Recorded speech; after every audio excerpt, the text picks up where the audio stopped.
Welcome to the Ahval podcast.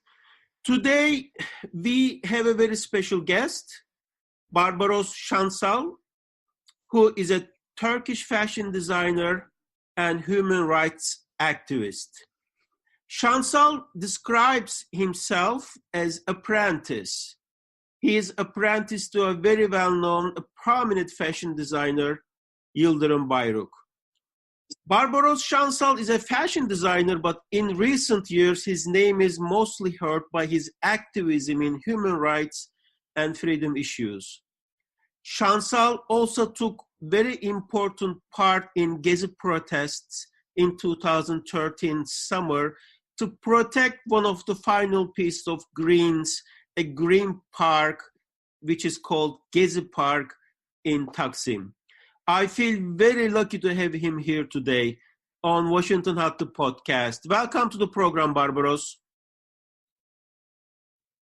Thank you very much for hosting me and giving me again a chance for my free speech and freedom and the way of hosting me in your podcast. Thank you so much. So today is the January 2nd, second year anniversary, I believe, of very sad, very ugly events that after the New Year in 2000, 2 years ago, 2017 and 2018, I believe.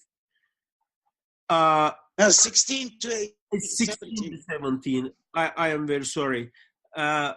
You were arrested and brought back to Istanbul. Can you please tell us what happened, why you were arrested, what happened on that day when you brought to Istanbul Airport? Actually, I was not arrested in the North Cyprus, which is under the control of the Republic of Turkey. I was criticizing for the New Year's Eve message from 2016 to 2017 about the radical Islamism, about the pedophilia, about the zoophilia, about the corruption, about the arrested journalists, which is almost 140 journalists are in dungeons in Turkey. So I was criticizing all of this, and then in the end, I was describing as a sarcastic irony, if you go like this, you will drown on your shit. So, but beside that, on the 29th of the December 2016, the threats are already started. So with an illegal international organized operation, I have been expelled from North Cyprus without any law or without any rule of law, put on a plane, and the government's Anadolu agency has broadcasted even my seat number on air, which is 200 passengers on board, and we landed to Istanbul with my own flight ticket, and the aircraft was taken away from the terminal. 10 policemen almost were waiting for me in front of the gate of the craft, and then they pushed me into a crowd which is uniformed Istanbul International Airport workers of TGS, Turkish Ground System. So Turkish Airlines, Turkish Ground System, TAV Airport Terminal Management, Ministry of Interior, Ministry of Justice, they were all involved with this thing, and I have faced twice a lynch mob on the apron surface.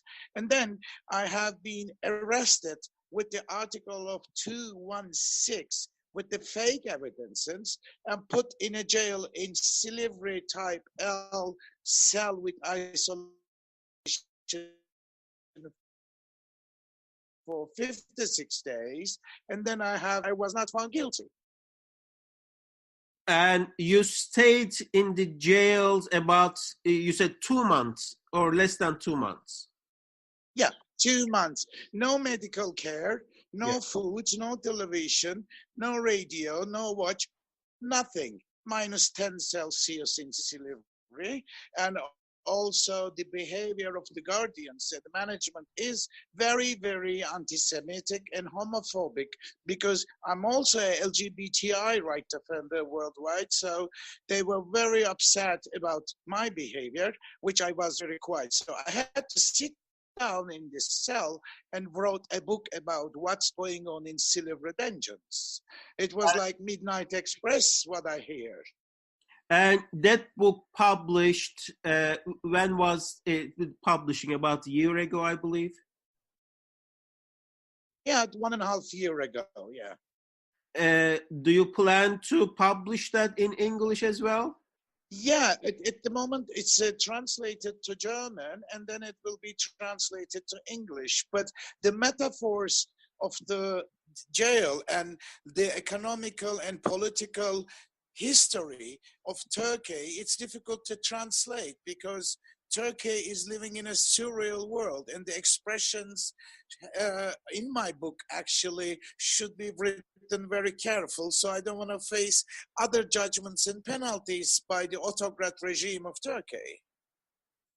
There are so many questions, but let me start with this. I see your tweets every once in a while at Turkish Airlines. Since that lynch happened on an apron in the airport in front of the police and also airport workers, have you sued, have you taken to this case, have you launched any kind of court case against Turkish Airlines?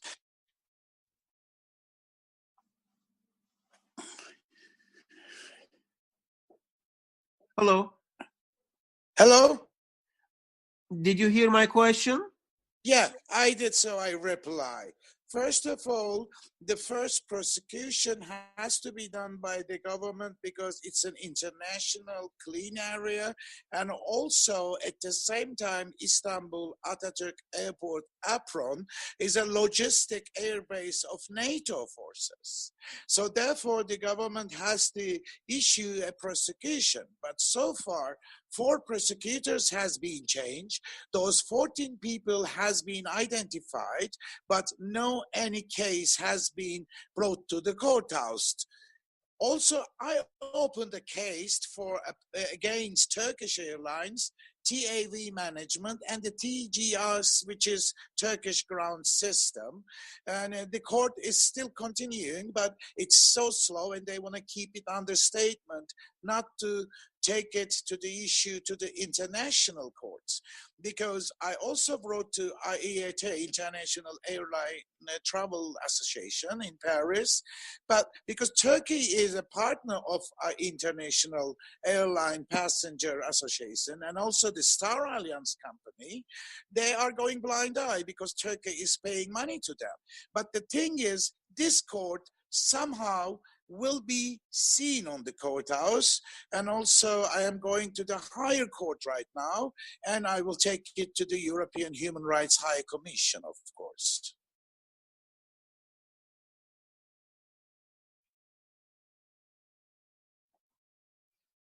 Hello?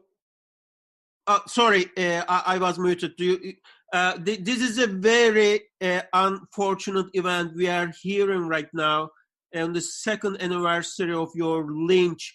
Yeah, because there is no rule of law in Turkey, as you know. It's all upon order of the governments and ministers and upon their relatives. I understand. I think Turkey right now ranks as 101 country out of 114 when it comes to rule of law in the world, which confirms what you have just said. Meanwhile, Turkish Airlines, have they apologized to you or have they contacted you? Not at all. Not at all. Even the airport, government airport director has blocked me on Twitter. The general director of Turkish Airlines has blocked me on Twitter. Also, civil aviation company, which is an international company, Turkey branch, has blocked me on Twitter. But Turkish Airlines somehow doesn't block me on Twitter after all all the posts of Turkish Airlines on Turkish and on English. I am loading the scenes of lynch, which is broadcast. Meanwhile, has the Turkish Airlines reached out to you and apologized to you, even though there is no court case right now? No, not at all. Plus, I'm a Star Airlines, Turkish Airlines Elite Gold passenger, and I still use Turkish Airlines flight because there is no other choice going in and out of Turkey. Most of the international airlines from the West doesn't land on Turkey anymore. So there is no apology, but plus the director Bilal Ekşi, which is from Turkish Airlines, Funda Ocak, which is the director of the Turkish airports, also the civil aviation group of the government, they all blocked me on my Twitter account because I'm asking them questions. Yes, we see your Twitter account, which we will link.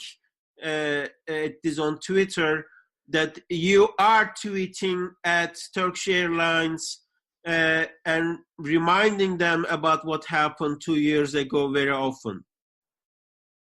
Yeah, because each post they make, I load this video, lynch mob video, on their account each time they try to make advertorial to exhibit to the world what they are doing, what they have done, and how they don't even recognize the rule of law in Turkey.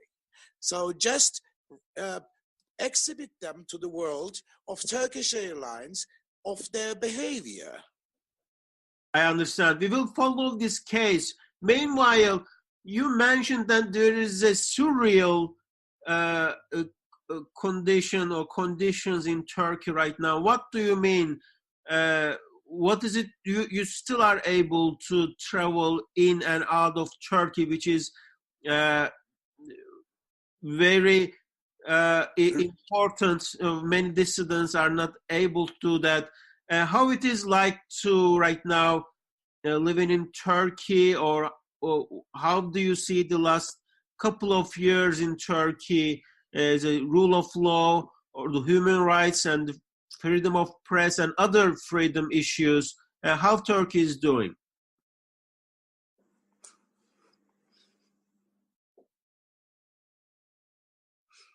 Hello?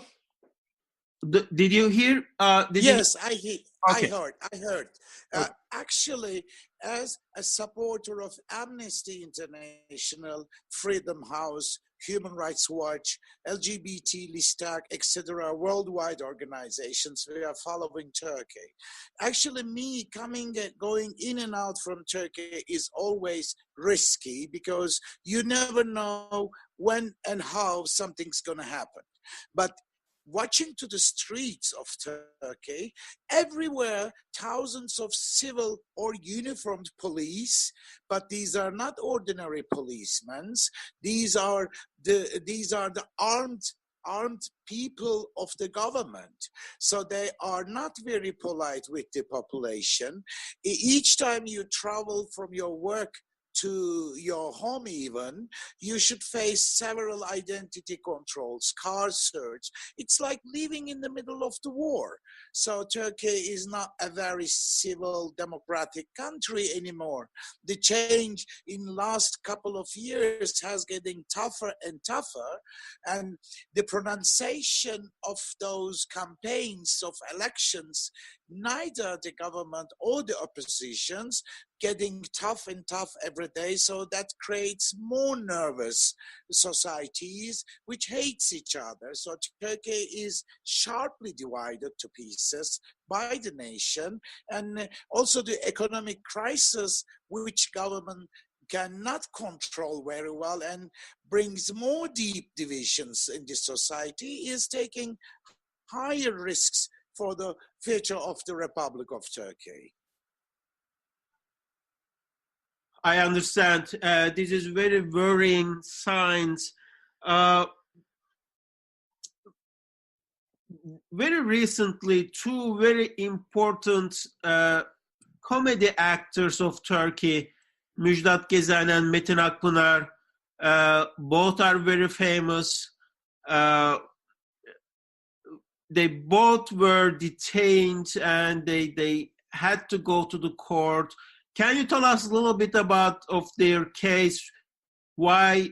Yeah, I know all those persons very well. Müjdat Gezen is a comedy actor and he's friend of us as well.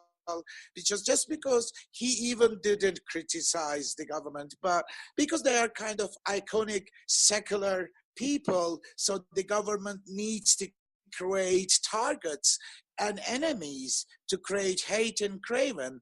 Actually, to create hate and craven by the law needs the penalty.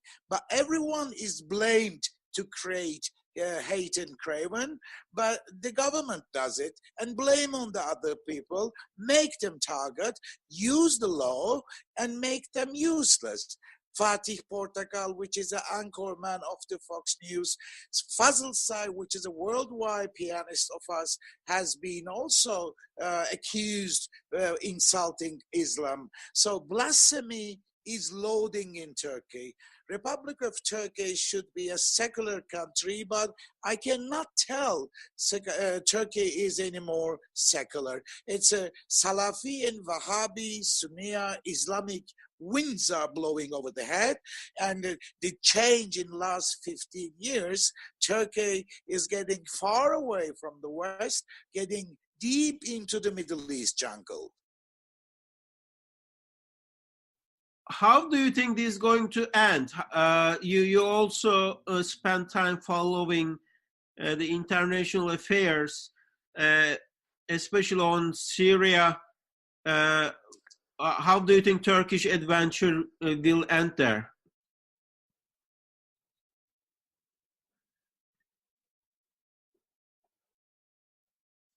Would you like me to repeat the question? Yeah, please. You're also following the international affairs. How do you think Turkish adventure in Syria will end?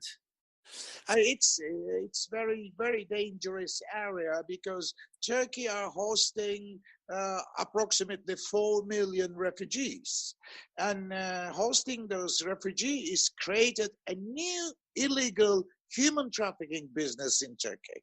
When we see this Gezi River or Meriç River, which is at the frontier of the west of Turkey, those babies are drowning into the rivers and dying. And also we see at the Aegean coast to the Greek islands, this illegal human trafficking is developing under the control of the officials. So thousands of people are dying on Mediterranean, not only from Turkey, also from North Africa, Marrakesh, and etc. So this is an issue that Turkey is using a kind of political strategy, human shields, or political hostiles, as we see in the cases of Deniz Yücel from the German-built newspaper, and also Priest Brunson from Izmir, and so many more examples, which is using the hostile strategy against the world. So that should be stopped right now. There is another debate in Turkey now over the New Year's Eve. A group of Syrians celebrating in Taksim Square with the Free Syrian Army flags. Which side of the discussion are you on? Do you see any problem with young Syrians having fun on the New Year's Eve in Taksim? Actually, I don't see any problem on this because we saw the ISIS flags on Taksim Square before, and the government was watching that. But 1st of May, Labor Day is prohibited. Gezi Park is prohibited. Saturday mothers are prohibited. So the Taksim Square is prohibited and banned for Turkish citizens, so they can celebrate their own issues. But the question is, if they are refugees, and if they are, maybe they are tourists, we don't know that, but anyone has right to celebrate the New Year Eve in Taksim Square, but no Turks are going there anymore. So I don't mind. I understand. thank you so much. It is a very difficult time for Turkey, and you continue to fight for rights, rights for everybody, and freedom of press as well. Freedom of speech, freedom of thought, for all the freedoms of humankind. Okay, well, we thank you so much for coming on today. By the way, how is your fashion designer business? You are one of the most notable fashion designers of today's Turkey. Are you still able to work in Turkey? Yeah, my atelier is on and I'm trying to work, but because, as you know, I'm censored with the pressure of the government all over the media in Turkey.